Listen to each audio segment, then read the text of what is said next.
दुर्गा मातेचे 8वे स्वरूप हे महागौरीचे आहे व हा महाअष्टमीचा दिवस महागौरीला समर्पित आहे। या महागौरीला आदिशक्तीचेच रूप मानले जाते। पुराणातील काही उल्लेखानुसार आपल्या तेजाने संपूर्ण विश्वाला प्रकाशमान करणारी ही महागौरी माता आहे। आईच्या या स्वरूपाला अन्नपूर्णा, ऐश्वर्यप्रदायिनी व चैतन्यमयी अशा अनेक नावांनी संबोधलं जातं। देवीचा रंग हा पूर्णतः गोरा आहे। चतुर्भुज असणारा मातेचा हा उजवा हात अभय मुद्रेत, तर दुसऱ्या हातात त्रिशूळ आहे, तर तिसरा हात हा वरमुद्रेत व चौथ्या हातात डमरू आहे। ती वृषभारूढ आहे, म्हणजेच तिचे वाहन ऋषभ आहे। मातेने श्वेत म्हणजेच पांढऱ्या रंगाचे वस्त्र परिधान केले आहे व तिचे आभूषण देखील श्वेत रंगाचे आहे, म्हणूनच तिला श्वेतांबरधारा असेही म्हणतात।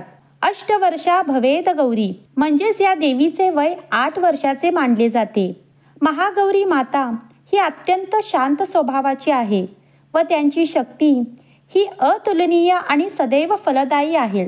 अशा या महागौरीची कथा आपण या व्हिडिओमध्ये ऐकणार आहोत।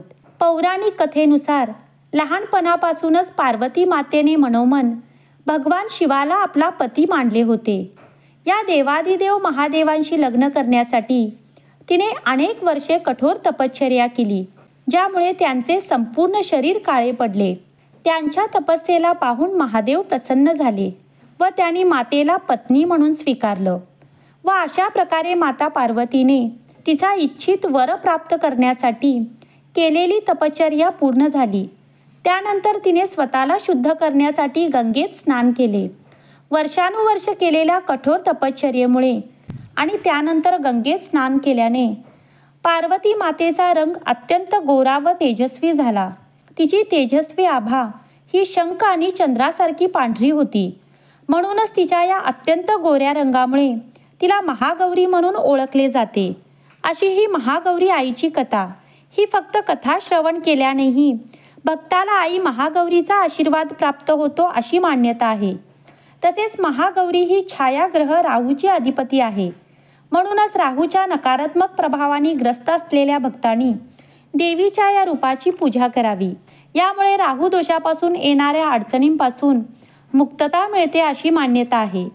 या महाअष्टमीला विवाहित महिला आपल्या सौभाग्य रक्षणासाठी मातेला चुनरी अर्पण करतात व या महाअष्टमीला बऱ्याच ठिकाणी कन्यापूजनही केले जाते व लहान मुलींना दुर्गा मातेचे रूप मानून या दिवशी मुलींना घरी बोलावून त्यांची मनोभावी पूजा केली जाते। त्यांना खीरपुरीचा नैवेद्य दिला जातो व भेटवस्तू देऊन ओटी भरली जाते।